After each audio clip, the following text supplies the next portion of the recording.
It was the bitter winter of 1847, in a remote corner of England, where the wind howled through skeletal trees and rattled the windows of the Montclare manor. The sprawling estate had stood for centuries, its stone walls bearing the weight of wealth, power, and whispered horrors. Beneath the grand halls, in a locked cellar long forgotten by servants, a rotting leather ledger lay hidden. Its brittle pages recorded more than genealogy. They chronicled a lineage haunted by death, misfortune, and inexplicable anomalies. In a sealed county record later discovered in the Somerset archives, one simple note read, "The family history is marred by misfortune, repeated in cycles none can explain." Few dared to investigate further, and perhaps that was for the best. The 19th century was an unforgiving time. England bore scars from wars abroad, while poverty, disease, and rigid social hierarchies allowed secrets to fester unseen. Within this landscape, the Montclare's peculiar misfortunes were extraordinary and quietly terrifying. At the center stood Lord Henry Montclare, a man brilliant yet unnervingly obsessive, whose fixation on preserving the family legacy bordered on mania. He inherited not only estates, but also the inexplicable misfortunes that had haunted his ancestors for generations. The family's first recorded tragedy occurred in 1768, when a newborn heir was discovered lifeless in his crib, his body twisted in a way no physician could explain. Over the decades, a chilling pattern emerged: children vanishing in the dead of night, heirs struck by sudden illnesses, and servants fleeing in terror. Letters, ledgers, and diaries were destroyed or sealed, leaving only fragments for historians to piece together. Surviving records hint at hereditary illness, superstition, and perhaps something far darker.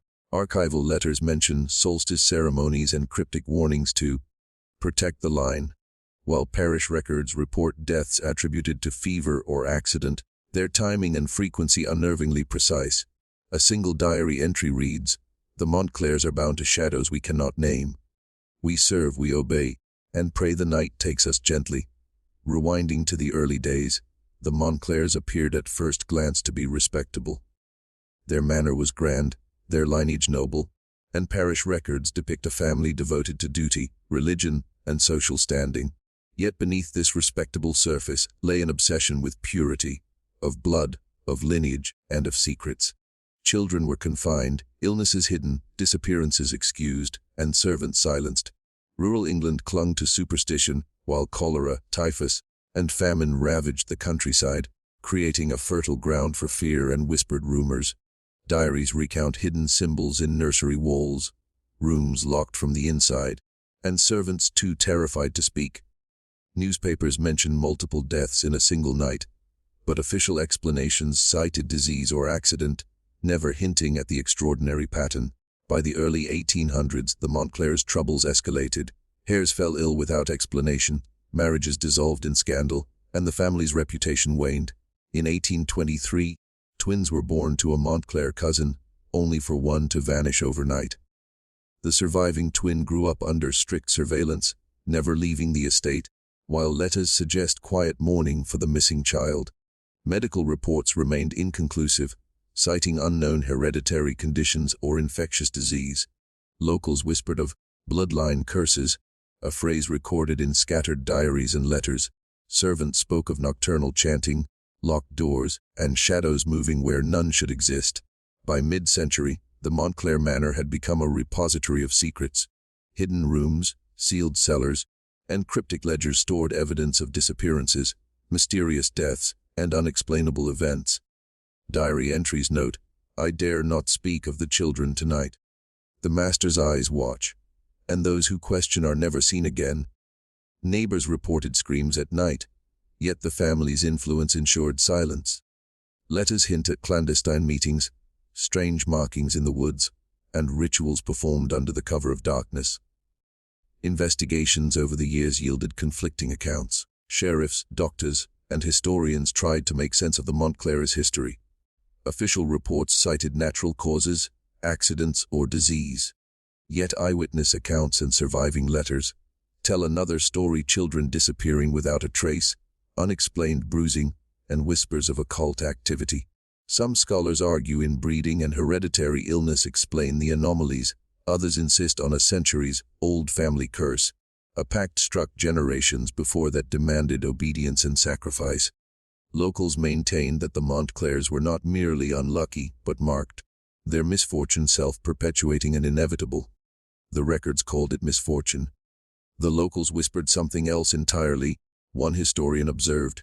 Today, the Montclair estate lies abandoned, a skeleton of stone and timber whispering tales of tragedy. Ledgers, letters, and diaries were burned or sealed, leaving only fragments behind. Villagers tell of flickering lights in empty rooms, children's laughter echoing in the halls, and the lingering presence of a family whose misfortune seems eternal. Historians and folklorists debate whether the Montclairs were cursed, ill-fated, or simply human, yet extraordinary circumstances surround nearly every generation. A family repeatedly touched by death, secrecy, and unexplained events, leaving an imprint on local memory that refuses to fade. Perhaps the truth still lies hidden in archives, diaries, or shadows no one dares revisit. Which theory makes the most sense to you? Was it heredity, misfortune, or a curse that clung to the Montclairs like a shadow? Which detail disturbed you most? The vanished children, the sealed ledgers, or the diary entries hinting at unspeakable acts? If this story captured your imagination, subscribe and ring the bell so you never miss another episode of Echoes of the Past. Share your thoughts in the comments. We want to know where you're listening from and what theory you find most convincing. In our next episode, we will uncover another hidden chapter from history, a story erased from records yet preserved in whispers. Until then, remember, some truths are hidden for a reason and some echoes refuse to fade.